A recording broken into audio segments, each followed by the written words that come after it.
तो आज राधिका की जो है वो होगी एकदम से खटिया खड़ी बत्ती गुल। मम्मी भी उसको अच्छी खासी डांट लगाती है, लेकिन हाँ, जो हमारी जो वृंदा आंटी थी वो उसको बैठा के बहुत अच्छे से समझाती हैं कि बेटा देखो, मम्मी लोग का जैसे कि हम लोग का फ़ोन है, उसको चार्ज करना पड़ता है, ठीक है? तब उसकी बैटरी फुल होती है। खाना खाएंगे तो हमारे शरीर में एनर्जी आती है। और वैसे ही होती है फ्रस्ट्रेशन, जो किसी न किसी के ऊपर कभी न कभी निकलेगी, क्योंकि हम लोगों की सुनते-सुनते बोर हो जाते हैं और उस फ्रस्ट्रेशन को निकालने के लिए कोई तो एक होना चाहिए घर में, जो कमज़ोर पड़ेगा उसी के ऊपर वो फ्रस्ट्रेशन निकलेगी। कैसे बताती हूँ। मम्मी लोग का क्या है कि दिन भर 24 आवर बस सोना भी उनके लिए मुश्किल होता है, बहुत मुश्किल से सो पाती हैं। कुछ न कुछ काम हमेशा लगा रहता है, 4 बातें सुननी पड़ती हैं, बोलनी पड़ती हैं, उनका दिमाग ख़राब होता है, मुँह दर्द करता है, खाना भी सही से नहीं खाया जाता। मतलब दिन भर उनको कुछ न कुछ चलता रहता है, उनका दिमाग हो जाता है ख़राब। और वो फ्रस्ट्रेशन होता क्या है, कहीं पर ज़्यादा सुनने को मिल गया तो वो किसी न किसी के ऊपर निकलेगा, जो घर में कमज़ोर पड़ेगा उसी के ऊपर निकलेगा, और वो तुम हो। तो देखो बेटा, ऐसा है कि जैसे मम्मी लोग का है कि वो लोग को भी कभी-कभी चाहिए गुस्सा निकालने के लिए कोई, क्योंकि जब गुस्सा निकलता है ना तो उसके बाद आदमी शांत होता है। उसके बाद उसको समझ में आता है कि नहीं, ऐसा नहीं करना चाहिए था, यहाँ पर ये चीज़ें हो सकती है। कहने का मतलब मेरे यही है कि गुस्सा करो, लेकिन जहाँ ज़रूरी हो वहाँ पे, हर जगह नहीं। हर जगह पर वैसे होता भी नहीं है, लेकिन ध्यान करना, घर में कोई अगर गुस्सा होता है उसको उल्टा सीधा कुछ भी मत बोलना, शांत रहना एक दिन बस। एक दिन, अगले दिन वो नॉर्मल हो जाएगा। उसके बाद वो आपकी बात समझ जाएगा कि तुम कहना क्या चाहते थे, तुम्हारी बात क्या थी।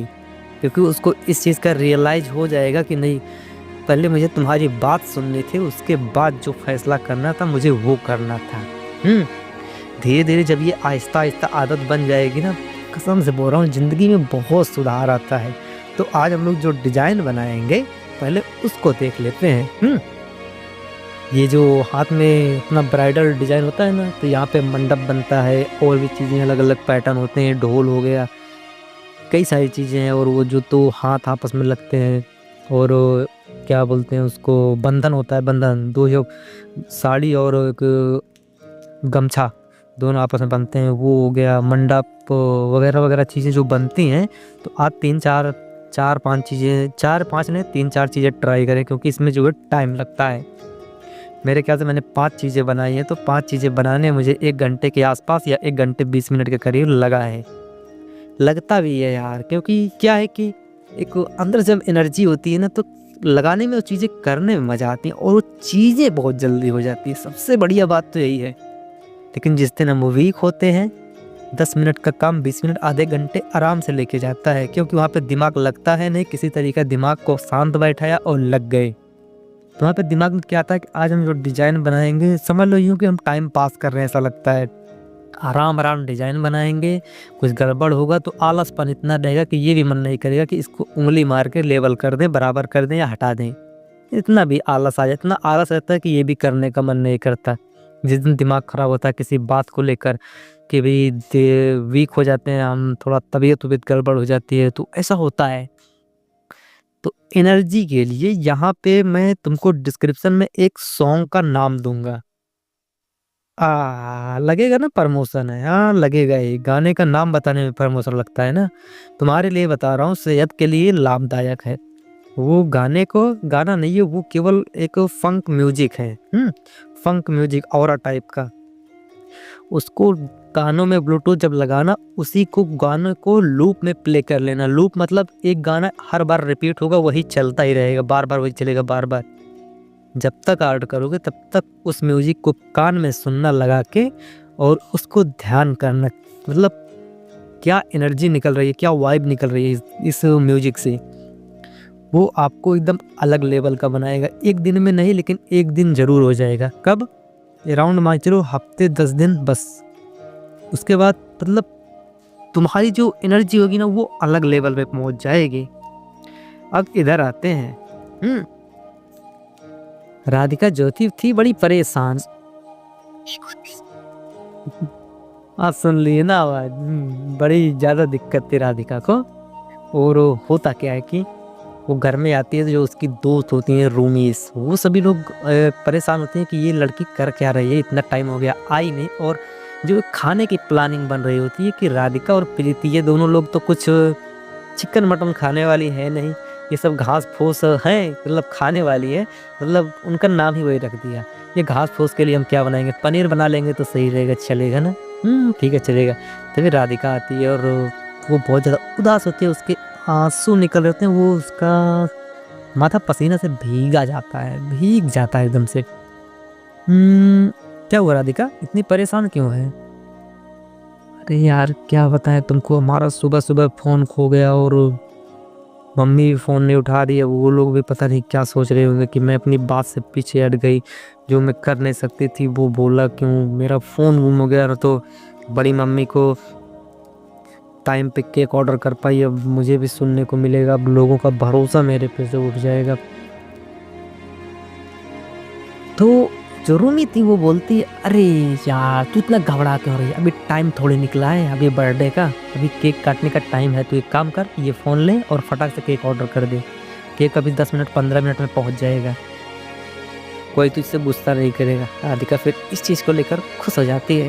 लेकिन तभी इतने में एक रिंग की आवाज़ सुनाई देती है, टिंग टिंग टिंग। और जब उसकी रूमी प्रीति वो फ़ोन देखती है, राधिका, राधिका क्या हुआ यार, तू मुझे फ़ोन क्यों कर रही है, तू बोल रही है फ़ोन गुम हो गया, तू मुझे फ़ोन कर रही है, हैं क्या बात है?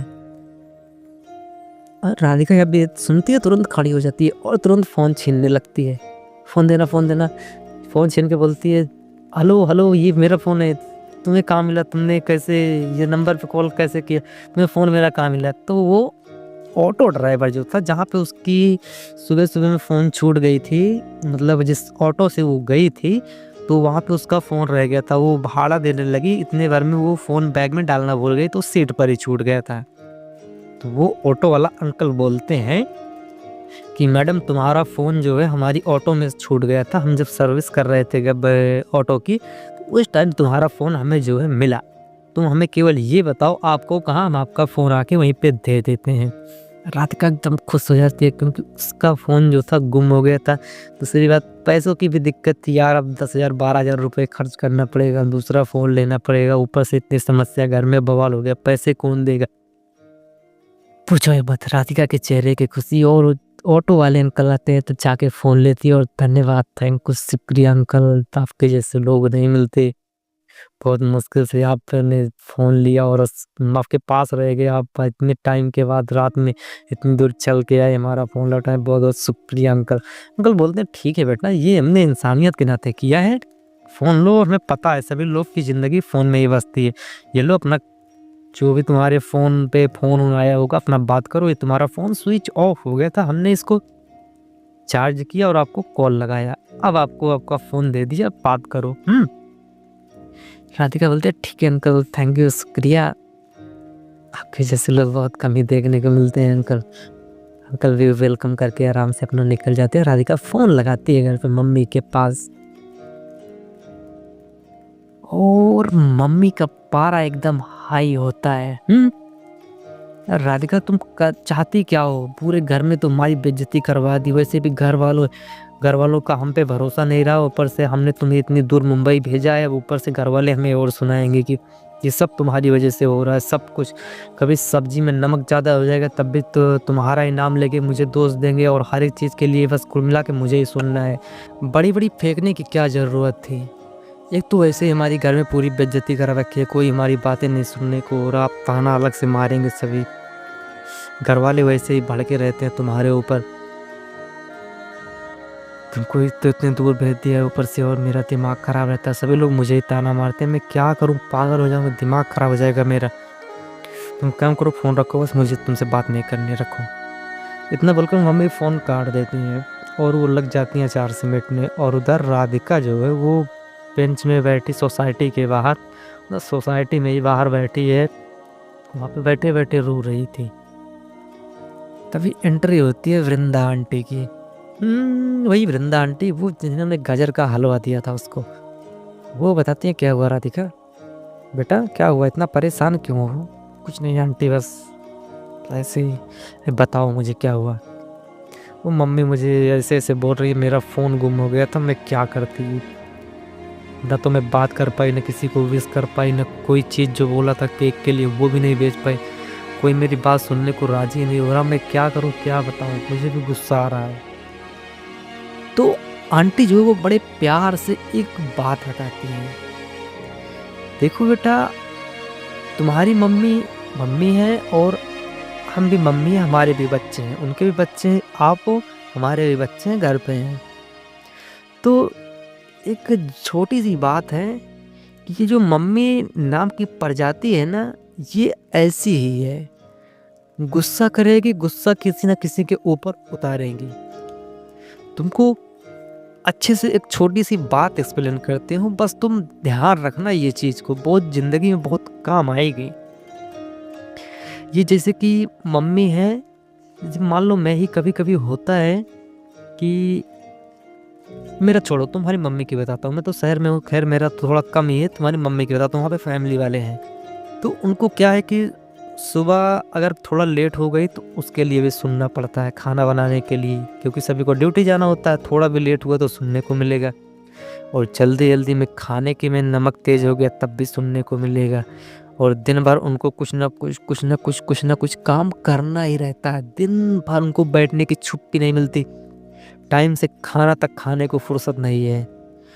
और ऊपर से जो घर के मेंबर्स हैं वो भी उन्हीं के ऊपर कुछ ना कोई बातें ठोंक देते हैं, उन्हीं को कुछ ना कुछ सुना देते हैं उल्टा, तुम ऐसा कर रही हो, नमक ज़्यादा कर दिया, ये वो हेन तेन फलाना ढिमकाना, पता नहीं क्या क्या।